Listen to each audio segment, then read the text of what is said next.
ہم قانون کا بہت احترام کرتے ہیں اور کرتے رہیں گے، لیکن کوئی غیر قانونی کام نہیں ہونے دیں گے۔ عمران خان صاحب کو گرفتاری کرنے کے لیے یہ جو غلام افسران، یہ پولیس سے دیگر ادارے جو زمان پارک کے گرد چکر لگانا شروع کر دیا ہے، سوچنا بھی نہیں، ہاتھ بھی نہ لگانے کا سوچنا، اور پورے پاکستان کو زمان پارک بنا دیا جائے گا۔ اور میں سلام پیش کرتا ہوں اپنے زمان پارک کے ٹائیگرز کا، انصافیانس کا، کارکنوں کا، عہدیداروں کا، الحمدللہ جس جذبے سے وہاں پہنچے ہیں۔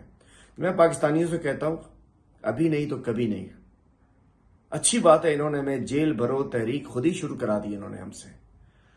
لاہور میں جہاں جہاں رستے بند کیے ہوئے ہیں، باہر نکلیں، ساری رکاوٹیں ہٹا دیں، اور اگر خدا نہ خواستہ یہ کوئی گھٹیا حرکت کرتے ہیں، الیکشن یہ لڑ نہیں سکتے، الیکشنوں سے بھاگ رہے ہیں، حل یہی ہے کہ عمران خان کو اندر کر دو۔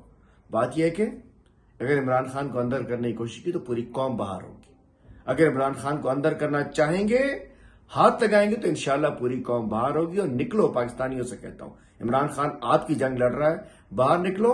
اگر یہ قریب بھی آئیں تو پورے پاکستان میں قوم بتا دے کہ عمران خان کو ہاتھ لگانا بہت اس کا اتنی آسانی سے قوم اس کو ہضم نہیں کرنے دے گی نہ انشاءاللہ۔ زبان پارک کے ہمارے کارکن، سلام ہے سب کو، خصوصاً مراد سعید صاحب کو، سلام ہے آپ سب کو کہ آپ وہاں ڈٹے ہوئے ہیں، کھڑے ہوئے ہیں۔ کسی کا باپ بھی جرت نہیں کر سکتا خان صاحب کو ہاتھ لگانے کی۔ انشاءاللہ پہنچو، زمان پارک پہنچو، اور سب لوگ تیار رہیں۔ پورے پاکستان میں کچھ بھی ہوتا ہے تو ہم نے باہر نکلنا۔